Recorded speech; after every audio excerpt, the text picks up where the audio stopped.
Hey friends, how are you? It's your girl Jennifer Terri. Yes, I'm still alive. In today's update, I'm going to share to you travel updates for the month of June. I'm gonna jump straight into what you always ask me: COVID-19 travel protocols. Has it changed, Jennifer? No, it hasn't. I know the World Health Organization announced that the pandemic emergency status is over, has ended officially. Additionally, the US also lifted their vaccine entry requirement. Yay! Traveling to the US is really back to normal, just passport and visa. However, in the Philippines, vaccinated, unvaccinated, there is still a difference. Yeah.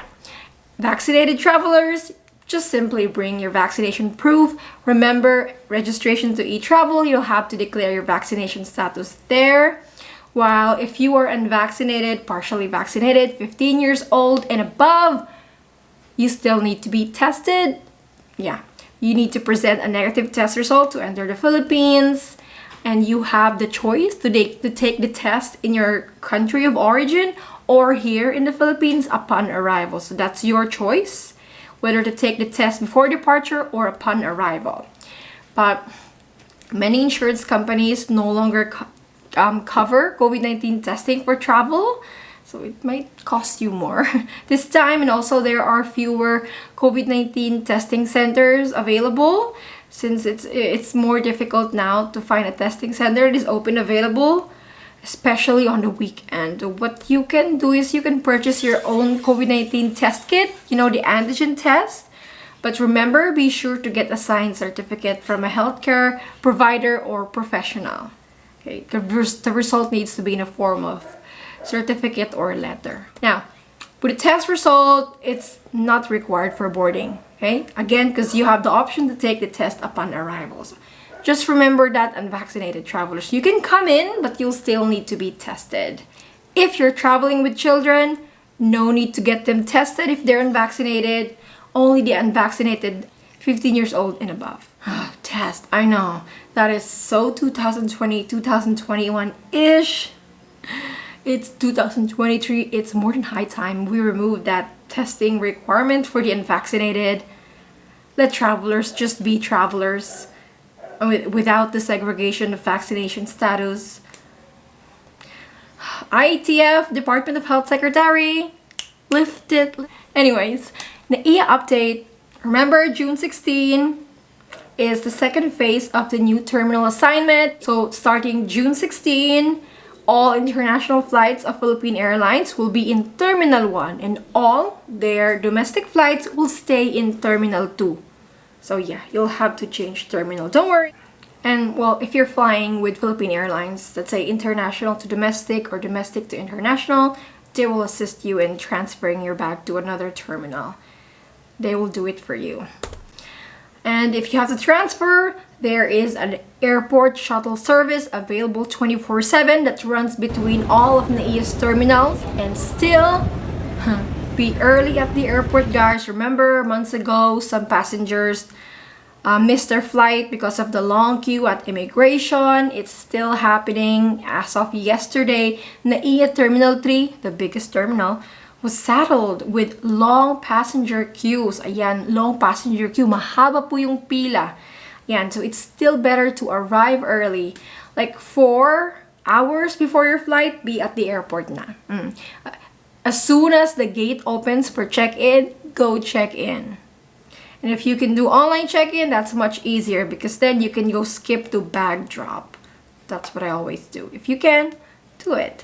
And after you finish check-in, go straight to immigration. After immigration, then dun ka na mag-eat. Okay? So aside from terminal assignments or putting up more immigration counters, Manila Airport Authority has submitted proposal to NEDA to modernize Naia, to expand it, to increase its capacity. So that's what we're looking forward to. But for me, I'm more looking forward to the new airports in Bulacan and in Cavite. We've seen that private sectors are better in running the airport. Look at Cebu, Clark, diba? Meanwhile, customs, a reminder to you guys who are planning on bringing fruits or meat, steak, processed meat. Ay, naku po.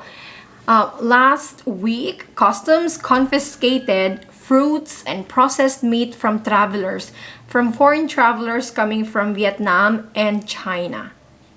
Ayan, somebody brought mangosteen, mangoes, pomelo from Vietnam. From China to 4.5 kilos of processed meat. Where you're not supposed to bring fruit and processed meat without a proper permit. So this is part of the customs form nga. Oh, you have to declare if you're bringing in fruits, vegetables, live animals, meat, eggs, etc. Plant products and their products. Or if you're bringing in those things, you have to have a permit or clearance from the National Plant Quarantine Services or National Veterinary Quarantine Services. Ayan, this is a warning for those planning na magdala ng bacon, salami, hotdog, steak. It's bawal. You need to have a clearance to do that. Just a warning. Okay? Each to their own. Pero bawal po talaga yan. It's not allowed unless you have a permit. And they do confiscate. This rule, it doesn't just apply to foreigners. It applies to us Filipinos as well. So yun lang. Be warned. Baka masayang lang yung steak mo galing Costco pag i-confiscate yan ng customs. On the other hand, some of you messaged me expressing their concern about the new immigration law. There's a proposed bill that will be approved soon. Jennifer, has there been any changes on the immigration process or requirements in the Philippines? No. Okay, not yet, as of speaking.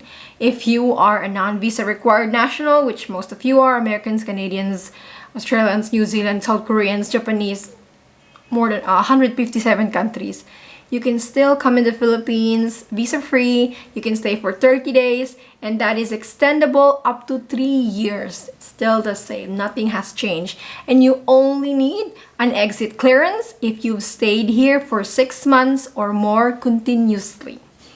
Okay? Nothing has changed as of speaking. So, don't panic. Balikbayan privilege is still on. If you're a former Filipino, you're married to a Filipina, you're traveling together, you can still get the balikbayan privilege and stay here for 1 year or extend it if you want it. Okay? Nothing has changed. So that is all the update for June. COVID protocols, if you're unvaccinated, you still need a test. Either you get the test in your country or here in the Philippines. Just make sure you don't have COVID symptoms. You don't want a positive test result. You don't want that. And then terminal assignments, all PAL international flights will transfer to Terminal 1 on June 16. Be mindful if you have to change terminal. Make sure you have ample time for your next connecting flight. It would be best to have like 4 hours or 3 hours at least of layover of time in between your international to domestic or domestic to international. And then customs, yeah, they do confiscate fruits and processed meat, guys. You need to have a clearance to bring those things. If wala, you're risking it. So I hope this video was helpful. If you missed me, char. If this was helpful, please leave a like on the video and comment down below if you have anything to add. I'll see you next time. God bless you all and stay safe. Bye.